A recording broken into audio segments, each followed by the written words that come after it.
Hi friends, welcome back to my channel. ఈరోజు పచ్చి శనగలతో రొట్టెలు ఎలా చేసుకోవాలో చూపించబోతున్నాను. ఈ శనగలతో చేసిన రొట్టెలు చాలా హెల్దీ అండి, ఆరోగ్యానికి చాలా మంచిది. రెగ్యులర్గా చేసుకునే టిఫిన్స్కి బదులుగా ఈ శనగల రొట్టెలను ఒక్కసారి ట్రై చేయండి, చాలా బాగుంటాయి. వీటిని మార్నింగ్ బ్రేక్ఫాస్ట్లో కానీ ఈవినింగ్ టైంలో స్నాక్స్లో అయినా తీసుకోవచ్చు. లేట్ చేయకుండా ఈ హెల్దీ అండ్ హై ప్రోటీన్ రొట్టెలు ఎలా చేసుకోవాలో ప్రాసెస్ చూసేద్దాము.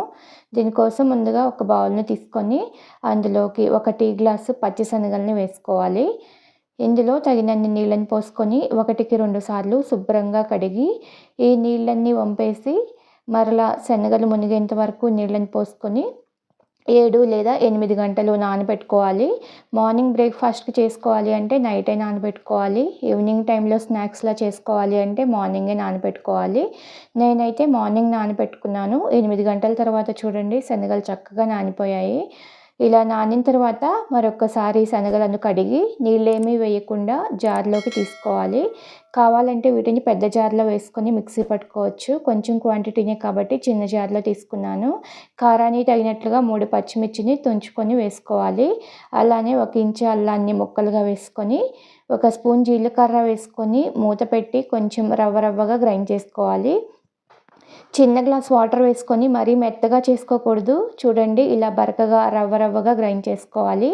ఈ శనగల మిశ్రమాన్ని ఒక మిక్సింగ్ బౌల్లోకి ట్రాన్స్ఫర్ చేసుకోవాలి. ఒక మీడియం సైజు ఉల్లిపాయని చిన్న ముక్కలుగా కట్ చేసుకొని వేసుకోవాలి. ఒక పెద్ద క్యారెట్ని తురుముకొని వేసుకోవాలి. అలానే చిన్నగా కట్ చేసిన కొత్తిమీర, ఇందులో కొత్తిమీర ఎక్కువగా వేసుకుంటే టేస్ట్ బాగుంటుంది. చిన్నగా కట్ చేసిన కరివేపాకు, రుచికి సరిపడా ఉప్పు వేసుకొని ఇవన్నీ శనగల మిశ్రమంలో కలిసేలా కలుపుకోవాలి. ఇంకా ఇందులో కావాలంటే నువ్వులు, నానబెట్టిన పెసరపప్పు లేదా శనగపప్పును కూడా వేసుకోవచ్చు. చూడండి ఇలా అంతా కలిసిన తర్వాత బియ్యం పిండిని వేసుకోవాలి. ఇందులో 1.25 కప్పుల బియ్యం పిండి పడుతుందండి. అంతా ఒకేసారి వేయకుండా ముందు 1 గ్లాస్ వేసుకొని కలుపుకొని, పిండి ఇంకా పలుచగా ఉంటే మరొక పావు గ్లాస్ పిండిని వేసుకొని కలుపుకోవాలి. పిండి క్వాంటిటీ అంతా ఇంత అని ఏమీ ఉండదండి. ఈ మిశ్రమంలోని తడిని పట్టి ఎక్కువ తక్కువ పడుతుంది, చూసుకొని కలుపుకోవాలి. పిండి మరీ గట్టిగా ఉండకూడదు, మరీ పలుచగా ఉండకూడదు. రొట్టెలు చేతితో స్ప్రెడ్ చేసుకోవడానికి వీలుగా ఉండేలా కలుపుకోవాలి. చూడండి ఈ విధంగా సాఫ్ట్గా ఉండేలా కలుపుకోవాలి. ఇలా ఈ కన్సిస్టెన్సీలో ఉండేలా కలుపుకొని రొట్టెలు చేసుకోవడానికి ఒక పాలిథిన్ కవర్ని కానీ బటర్ పేపర్ని కానీ తీసుకొని 1 స్పూన్ ఆయిల్ వేసుకొని ఆయిల్ని కవర్ అంతా స్ప్రెడ్ చేసుకోవాలి. ఇలా చేసుకున్న తర్వాత పిండిలో నుంచి కొద్దిగా పిండిని తీసుకొని రౌండ్ బాల్ లాగా చేసుకొని కవర్ మీద పెట్టేసి రౌండ్గా రొట్టెలాగా ఒత్తుకోవాలి.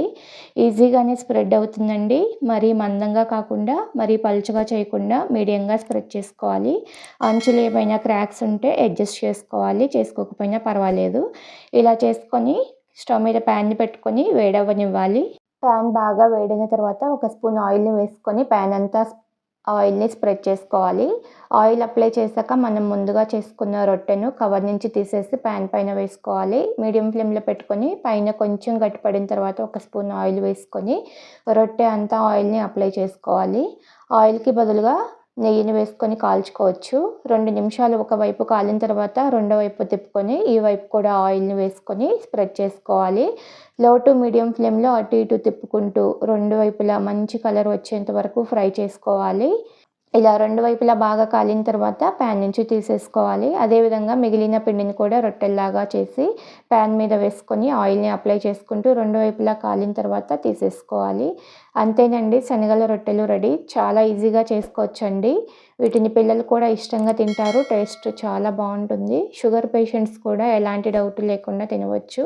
మంచి హెల్తీ రెసిపీ అండి. చాలా సాఫ్ట్గా తిన్న కొద్దీ తినాలనిపించేలా ఉంటుంది.